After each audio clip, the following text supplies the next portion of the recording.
Halo semuanya, selamat datang di sesi pembahasan mendalam kita kali ini. Seneng banget rasanya kamu bisa ngeluangin waktu buat gabung bareng kita di sini. Iya, betul banget. Apalagi topik yang mau kita bedah hari ini lumayan padat ya. Wah, padat banget. Jadi misi kita hari ini spesifik nih. Kalau kamu adalah mahasiswa tingkat awal yang baru aja masuk ke kelas arsitektur komputer, terus tiba-tiba dihadapkan sama setumpuk catatan kuliah tentang arsitektur pipeline dan prosesor superskalar, pasti ngerasa kewalahan kan? Wajar sih, banyak singkatan-singkatan baru, terus diagramnya juga kadang kelihatan kayak Dena sirkuit alien gitu.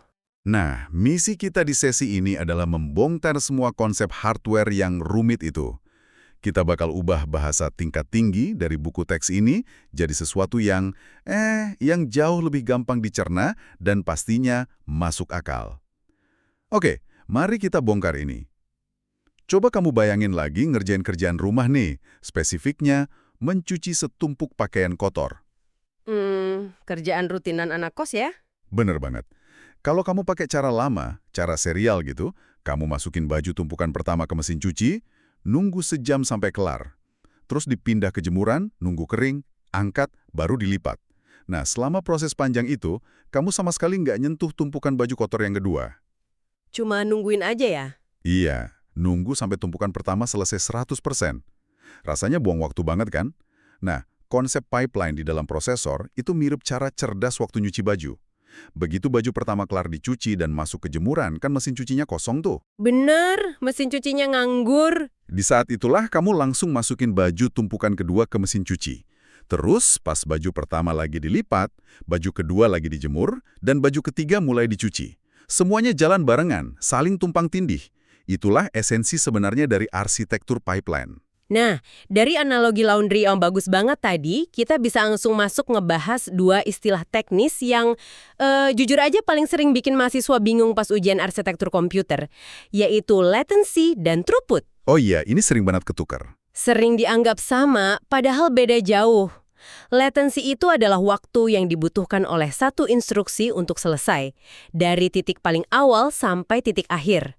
Kalau kita pakai contoh cucian tadi, latency adalah total waktu tumpukan baju pertama dicuci, lalu dijemur, sampai selesai dilipat. Berarti waktunya tetap ya? Nah, itu poin pentingnya. Perhatikan bahwa dengan metode pipeline, latency ini tidak berubah sama sekali. Baju kamu tetap butuh waktu yang sama persis untuk melewati ketiga proses tersebut. Tapi, dan ini tapinya yang meledak secara drastis, itu adalah throughput-nya. Throughput itu berarti tingkat penyelesaiannya ya? Tepat, seberapa banyak instruksi yang selesai persatuan waktu. Karena prosesnya saling tumpang tindih, dalam waktu 3 jam, kamu bisa nyelesain jauh lebih banyak cucian dibanding kalau pakai cara serial yang nunggu satu-satu tadi. Oke, kebayang sih. Berarti intinya, prosesor itu nggak bikin satu instruksi jalan lebih cepat, tapi dia jadi bisa ngerjain lebih banyak instruksi di rentang waktu yang sama. Yap, efisiensi waktu karena hardware-nya kerja terus. Nah, kalau kita bawa analogi mesin cuci, ini masuk ke dalam chip silikon di laptop atau smartphone kamu, tahapannya emang jadi sedikit lebih panjang dari sekedar cuci jemur, lipat. Di catatan kuliah yang jadi sumber kita ini, ada yang namanya anatomi pipeline 5 tahap klasik. Ini arsitektur MIPS dari tahun 80-an kan ya? Iya, desain klasik tahun 1985 yang masih jadi fondasi pembelajaran sampai sekarang. 5 pos pemeriksaannya itu ada IF atau Instruction Fetch, terus ID atau Instruction Decode, terus ada pos ketiga EX atau Execute, lalu MEM untuk Memory Access, dan terakhir WB atau Write Back. Tapi, di balik 5 pos ini, sebenarnya ada alat atau hardware apa aja sih yang lagi kerja keras di dalamnya? Jadi tiap tahap itu punya komponen perangkat kerasnya sendiri-sendiri, persis kayak stasiun kerja di lini perakitan pabrik. Di pos pertama, IF tadi, perangkat utamanya tuh ada PC atau program counter, dan iCache atau instruction cache. Tugas mereka berdua cuma satu, ngambil instruksi dari memori. Cuma ngambil doang ya, belum ngerti isinya apa? Betul, baru ditarik. Terus masuk ke pos kedua, ID. Di sini ada control unit yang mulai membedah, instruksi ini maunya apa sih? Ditambah lagi ada register file yang fungsinya narik data mentah yang mau diproses. Kayak nyiapin bahan-bahan masakan gitu ya sebelum dieksekusi. Nah, persis. Baru deh masuk pos ketiga, EX. Bintang utamanya di sini tuh ALU atau Arithmetic Logic Unit.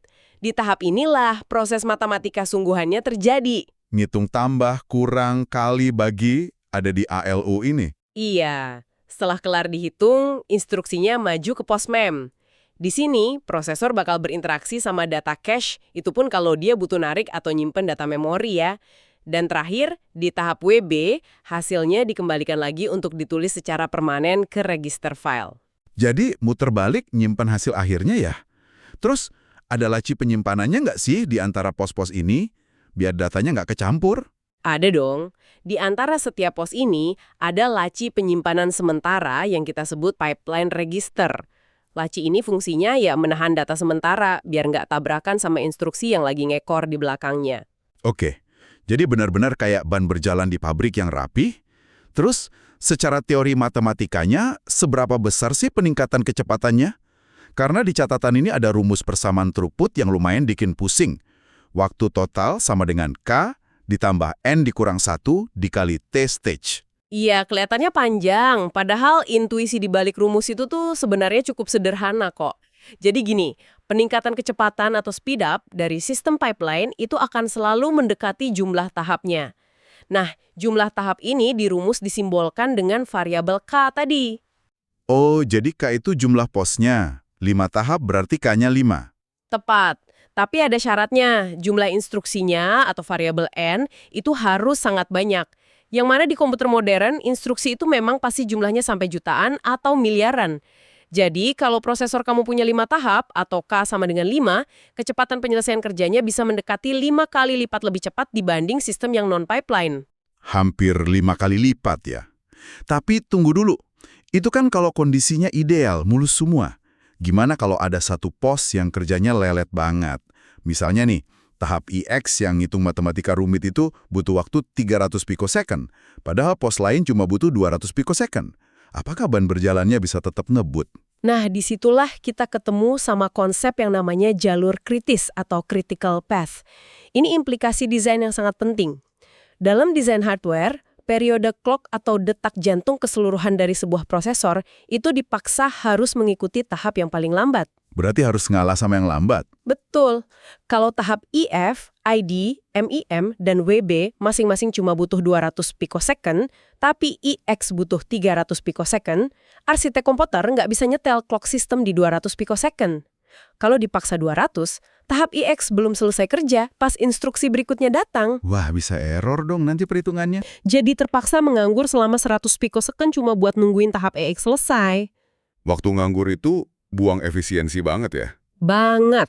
Makanya merancang hardware itu harus sangat-sangat seimbang durasinya. Ketimpangan sedikit aja di satu tahap bakal memaksa kecepatan clock seluruh sistem turun. Dan di dunia nyata, ini dampaknya kerasa banget. Kinerjanya jadi lambat, konsumsi daya boros, dan silikonnya bakal ngasilin panas yang nggak perlu. Wah, pabrik cuma bisa bergerak secepat pekerja paling lambatnya ya. Masuk akal. Nah, selain soal ada tahap yang lambat, dunia nyata kan juga penuh sama kemacetan mendadak. Kadang ban berjalan ini harus berhenti sejenak atau mengalami stall. Di kelas, ini kadang juga disebut bubble atau gelembung. Dan kemacetan ini bawa kita ke ancaman besar pertama di materi ini, pipeline hazards. Musuh utamanya pipeline. Musuh utama benar. Yang pertama itu ada structural hazard. Kalau balik ke analogi anak kos nyuci baju tadi, ini mirip situasi di mana, ada dua orang yang mau pakai mesin cuci yang sama persis di detik yang sama. Jelas bakal ribut dong, dan salah satu terpaksa harus ngalah dan nunggu. Kalau di dalam silikon prosesor, rebutan kayak gini tuh wujudnya gimana sih? Rebutannya itu terjadi pada sumber daya hardware-nya. Misalnya gini, kita punya prosesor MIPS 5 tahap tadi, tapi kita cuma ngasih satu memori tunggal buat nyimpen instruksi sekaligus data. Dicampur gitu memorinya? Iya, digabung. Nah, bayangkan instruksi pertama udah jalan sampai di tahap mem, dan dia butuh narik data dari memori itu. Tapi di detik yang persis sama, ada instruksi baru yang baru masuk di tahap IF, dan dia juga butuh narik kode perintah dari memori yang sama. Bentrok dong. Dua-duanya mau akses memori yang sama. Pasti bentrok. Mesinnya bakal mentok karena hardware memori tunggal itu nggak sanggup melayani dua jalur sekaligus dalam satu detak clock. Untuk mengatasi structural hazard ini, industri prosesor melakukan mitigasi dengan beralih ke apa yang kita sebut Harvard Architecture. Arsitektur Harvard Gimana tuh kerjanya? Ini solusi hardware murni. Jadi memori fisiknya dibelah jadi dua. Kita bikin satu cache khusus untuk nyimpen instruksi buat dipakai sama tahap IF, dan satu cache terpisah khusus untuk data buat dipakai sama tahap mem. Oh, jadi mesin cucinya dibeliin dua gitu ceritanya. Nah, persis. Dengan memisahkan mesin cucinya jadi dua, sumber dayanya nggak rebutan lagi, dan konflik struktural hazard ini langsung hilang. Sederhana tapi efektif banget ya mitigasinya. Tinggal pisahin aja fisiknya. Tapi ada hazard jenis kedua nih di catatan. Namanya control hazard. Kalau ini sih kelihatannya bukan masalah rebutan alat ya, tapi lebih ke prosesornya yang kebingungan mau melangkah kemana. Misalnya pas dia ketemu perintah percabangan atau branch, kayak kondisi if dan else di bahasa pemrograman. Yang sangat menarik di sini adalah control hazard itu sebenarnya tentang ketidakpastian masa depan. Gini, prosesor itu kan sifatnya serakah ya. Dia pengen ban berjalannya itu penuh terus, biar throughputnya maksimal. Jadi dia narik instruksi baru terus ke tahap if. Nggak mau nunggu ya dia. Nggak mau. Masalahnya, kalau instruksi yang ditarik itu adalah instruksi cabang, prosesor kan belum tahu sebenarnya dia harus belok kiri atau belok kanan, sampai instruksi itu dievaluasi di tahap selanjutnya. Karena nggak mau nunggu dan diem aja, hardware prosesor biasanya bikin tebakan. Dia menebak jalur mana yang bakal diambil. Berjudi dong dia. Kalau tebakannya benar sih bagus ya, mulus. Tapi gimana kalau ternyata tebakannya salah? Kalau salah tebak, nah ini masalahnya. Semua instruksi dari jalur yang salah yang udah terlanjur ditarik masuk ngantri ke dalam pipeline itu harus dibuang total. Proses pembuangan ini disebut flash. Wah, kalau semua instruksi di antrian dibuang gitu, bukannya itu malah bikin prosesor merugi besar?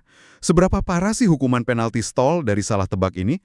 Apalagi kalau kita pakai pipeline 5 tahap? Cara ngitung penalti stall-nya itu sebenarnya sederhana. Kedalaman pipeline dikurangi posisi tahap di mana percabangan itu akhirnya dievaluasi. Di arsitektur 5 tahap klasik, evaluasi cabang biasanya selesai di tahap ID atau paling telat di tahap EX. Oke, misal selesainya di tahap X nih, tahap ketiga. Berarti selama instruksi cabang itu jalan dari EF, ID sampai ke EX, prosesor kan udah narik instruksi-instruksi salah ke tahap EF dan ID di belakangnya.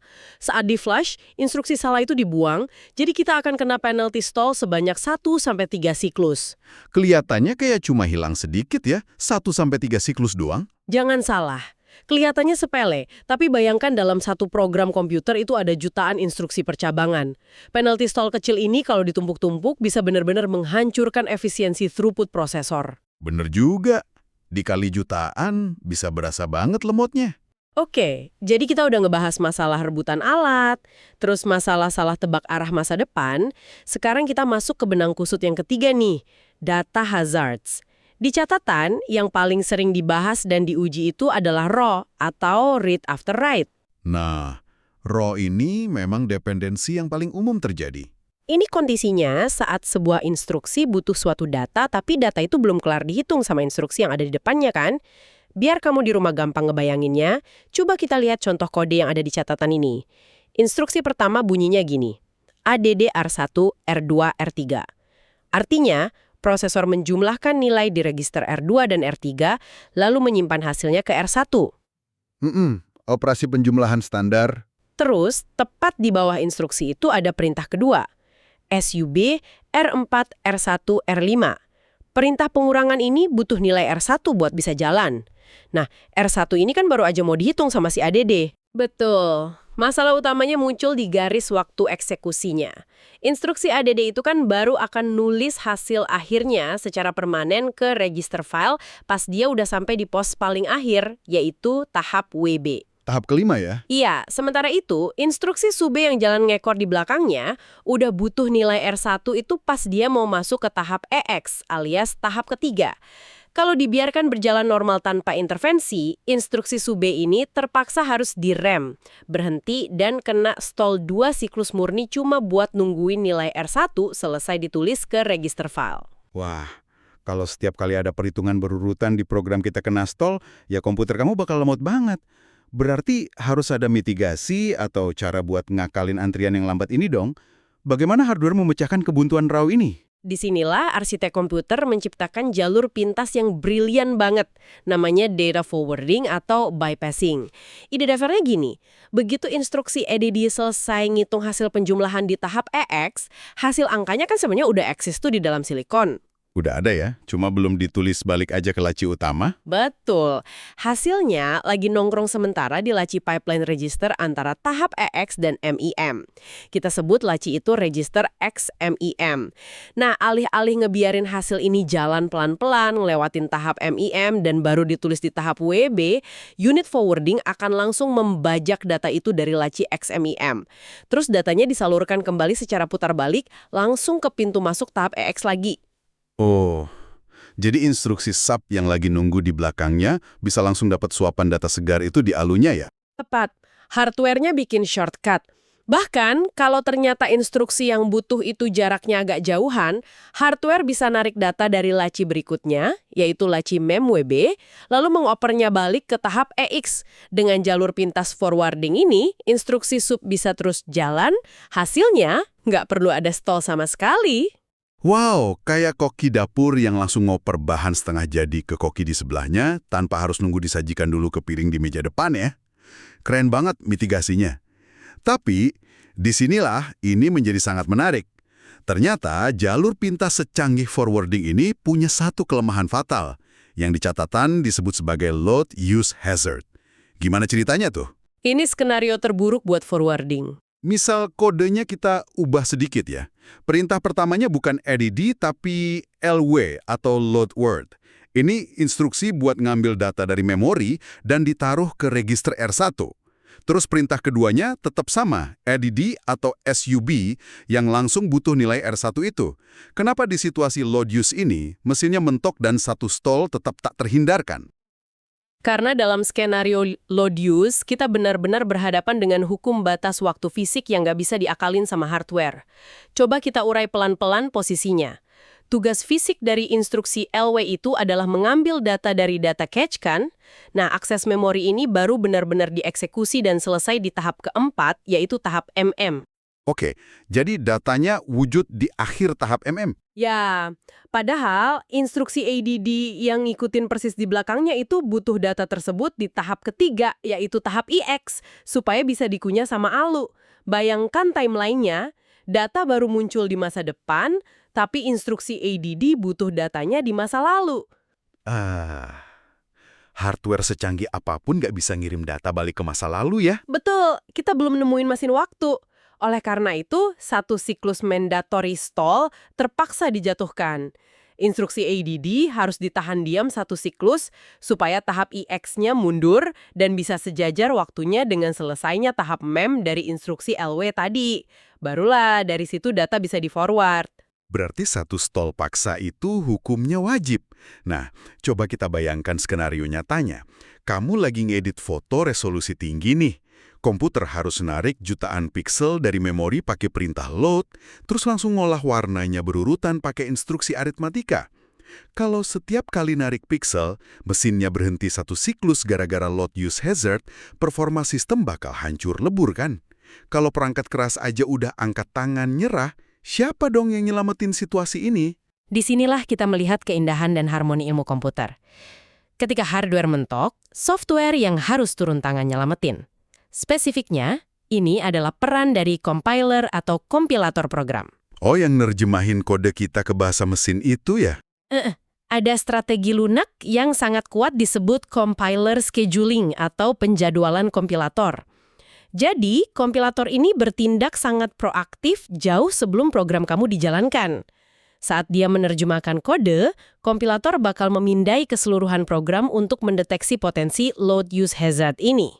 Dia bisa lihat ancamannya sebelum terjadi. Bisa, ketika kompilator mendeteksi, wah instruksi LW ini kalau diikuti EDD bakal nyebabin satu siklus stall kosong nih. Dia bakal beraksi. Kompilator secara cerdas mencari instruksi lain di sekitar situ yang sifatnya benar-benar independen, artinya nggak butuh nilai R1 sama sekali. Lalu, kompilator akan memindah dan menyisipkan instruksi independen itu persis ke dalam celah di antara LW dan EDD tadi. Wah, pinter banget. Jadi urutan eksekusinya diubah, Dan waktu satu siklus yang tadinya mau terbuang buat bengong nunggu, malah dipakai buat ngerjain instruksi independen tadi. Kombinasi hardware dan software yang elegan banget. Oke, kita lanjut ke benang kusut terakhir dari data hazard. Ada WAR atau write after read dan WOW atau write after write. Di catatan kuliah, ini disebutnya false dependencies atau ketergantungan palsu. Ini beda ya sama raw tadi yang butuh hasil hitungan. Ketergantungan palsu ini, biar gampang, coba kamu bayangkan ada dua pegawai bernama Budi di satu kantor. Analogi Budi nih, oke. Satu Budi kerja di divisi akuntansi, satu Budi lagi divisi marketing. Kerjaan mereka beda total. Tapi kalau manajernya teriak manggil, Budi! Nah, dua-duanya pasti bakal noleh dan kebingungan kan? Bukan karena kerjaan mereka bergantung satu sama lain, tapi semata-mata karena mereka berdua kehabisan nama panggilan yang unik di kantor itu. Di prosesor, hal ini terjadi karena nama register arsitektural itu sangat terbatas. Misalnya cuma ada R1 sampai R32. Analogi Budi tuh pas banget. WAR dan WAW itu murni soal konflik nama wadah registernya, bukan konflik aliran data matematika yang sebenarnya. Biar lebih jelas, kita bedah pakai contoh spesifik ya. Bayangkan ada instruksi lama yang lagi jalan, dan dia sedang bersiap membaca nilai asli dari register R1. Oke, dia mau baca R1 nih. Belum selesai dia baca, tiba-tiba ada instruksi baru yang melesat cepat di belakangnya, dan instruksi baru ini mau menulis nilai hasil perhitungannya ke R1 juga. Kalau dibiarkan, instruksi lama bakal baca data baru yang salah dong. Di desain prosesor zaman dulu, solusi satu-satunya ya mesinnya di-distall. Tapi prosesor modern sekarang mengatasi ini pakai teknik hardware yang luar biasa. Namanya register renaming. Mengganti nama. Gimana caranya perangkat keras melakukan itu secara real time, pas instruksinya lagi lari kenceng? Teknik ini melibatkan evolusi dari register file itu sendiri. Di arsitektur modern, register file dipisahkan jadi dua konsep yang berbeda. Ada register arsitektural, ini nama resmi, yang terlihat oleh programmer atau kompilator, kayak R1, R2 tadi. Terus ada yang namanya register fisik, ini laci-laci kecil rahasia di dalam silikon yang jumlahnya ada ratusan. Sebut saja laci P1, P2, sampai P100. Wow, banyak banget laci fisiknya. Iya. Nah, ketika dua instruksi tadi rebutan nama R1, hardware pemetaan register renaming langsung bertindak secara dinamis. Secara diam-diam, instruksi yang lama dipetakan untuk merujuk ke laci fisik P8 misalnya. Lalu, saat instruksi baru datang dan ngotot mau menulis ke nama R1, hardware bilang, oke, tapi kamu pakai laci fisik yang baru ya, P9. Jadi nama luarnya sama-sama R1, tapi fisik lacinya dibedain. Tepat. Hasilnya, instruksi baru tadi bisa langsung melaju ke tahap WB dan menulis hasilnya dengan santai ke P9 tanpa perlu nungguin siapa-siapa. Sementara itu, instruksi lama yang mungkin masih tertinggal di tahap EX tetap aman membaca data aslinya dari P8. Konflik ketergantungan palsunya menguap hilang sepenuhnya, nggak butuh stall. Cerdas banget ya, memetakan ulang laci di belakang layar supaya nggak ada yang perlu antri. Terus terang aja nih, dengan semua mitigasi yang lumayan rumit ini, mulai dari belah memori jadi dua, pakai arsitektur Harvard, bikin jalur putar balik forwarding, tebak-tebakan cabang, sampai ganti nama register, aku jadi kepikiran sesuatu. Gimana jadinya kalau kita ngebahas prosesor kelas berat yang dipakai di laptop atau server modern sekarang? Kan teknologinya udah hyperscaler tuh. Padahal dari tadi kita cuma fokus ke satu baris pipeline klasik yang sederhana. Iya, satu persatu. Tapi di prosesor superskalar, kita membangun 4, 6, bahkan 8 lajur ban berjalan secara paralel. Artinya, prosesor mengeluarkan banyak instruksi sekaligus dalam satu detak jantung clock yang sama. Akibatnya, hardware pendeteksi hazard yang tadinya cuma perlu lihat instruksi di depan dan di belakangnya secara linear, sekarang harus mendeteksi konflik secara horizontal dan vertikal sekaligus. Wah, pusing banget itu. Bentuk deteksinya berubah menjadi matriks multidimensi. Unit forwardingnya nggak cuma ngoper data ke satu ALU doang, tapi harus bisa menyilang, melempar belasan data setengah jadi dari berbagai laci secara bersamaan ke berbagai ALU yang berbeda-beda, dan itu semua terjadi dalam hitungan sebagian kecil pikosekon. Ini benar-benar salah satu pencapaian rekayasa hardware paling ekstrim yang pernah diciptakan manusia. Ngebayangin kompleksitas lalu lintas sinyal di dalam chip yang ukurannya sekecil kuku itu, aduh, benar-benar bikin takjub sih. Oke, kayaknya kepala kita udah lumayan penuh nih. Mari kita rangkum sebentar ya semua konsep yang udah kita bedah hari ini. Kita mulai dari menyatukan konsep dasarnya lagi. Ingat analogi laundry tadi? Mesin pipeline itu nggak bikin waktu nyuci satu baju jadi lebih cepat. Latensinya tetap sama. Tapi dengan melapis dan menumpang tindihkan tugasnya, throughput atau total baju yang kelar per jamnya bakal meroket tajam. Betul, itu fondasi utamanya. Dan tentu saja, untuk menjaga kelancaran ban berjalan pabrik ini, butuh keseimbangan yang luar biasa rumit. Kita butuh hardware yang diatur rapi, kayak pemisahan sumber daya di arsitektur Harvard, buat mengatasi structural hazard. Terus kita butuh unit forwarding yang sigap ngoper data balik ke pintu masuk ALU buat ngehindarin kemacetan raw. Dan hebatnya lagi, ketika hardware benar-benar mentok batas fisika, kayak di kasus load use hazard, penjadwalan kompilator software yang cerdas siap mengambil alih buat nambah lubang stall dengan instruksi independen. Harmoni antara desain hardware silikon dan kelincahan software inilah yang jadi inti jantung dari komputer canggih yang kamu pakai hari ini. Dari rangkuman komprehensif itu, sebenarnya ini memunculkan satu pemikiran provokatif. Sebuah pertanyaan penting yang patut kamu renungkan lebih jauh. Tadi kan kita bahas rumusnya ya, bahwa memecah instruksi ke jumlah tahap yang lebih besar itu secara teoritis bakal melipat gandakan throughput dan kecepatan. Iya, makin banyak tahapnya, makin cepat kelarnya. Pertanyaannya, kalau memang begitu, kenapa industri prosesor berhenti di desain pipeline yang cuma sekitar 10-20 tahap? Kenapa arsitek hardware nggak sekalian aja memotong-motong pekerjaannya jadi 1000 tahap kecil-kecil supaya prosesornya bisa jalan 1000 kali lebih cepat? Iya juga ya.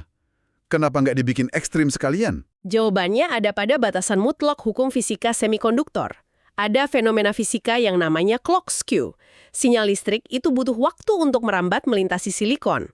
Kalau durasi tahap terlalu singkat gara-gara dibagi 1000, sinyalnya aja nggak bakal sempat sampai ke ujung chip yang lain sebelum clock berikutnya berdetak. Belum lagi konsumsi dayanya yang bakal meledak dan ngasilin panas ekstrim yang bisa melelehkan chip itu sendiri. Wah, limitasi fisika ya? Dan yang paling fatal, coba kamu ingat soal control hazard yang kita bahas tadi. Bayangkan betapa dahsyatnya penalti yang harus ditanggung kalau pipeline itu kedalamannya 1000 tahap. Begitu prosesor salah tebak satu percabangan saja, ia terpaksa harus membuang dan nge-flash 1000 instruksi yang udah susah payah diproses di belakangnya. Ambisi komputasi manusia pada akhirnya akan selalu tertahan dan harus bernegosiasi dengan batasan hukum alam. Pertanyaan yang benar-benar bikin mikir keras. Semakin panjang antriannya, semakin hancur berantakan kalau ternyata salah belok arah ya. Sangat masuk akal. Baiklah, terima kasih banyak sudah menemani kami membedah kerumitan arsitektur prosesor hari ini. Harapannya, istilah-istilah kaku di catatan kuliah kamu sekarang rasanya jauh lebih hidup dan gampang dibayangkan ya.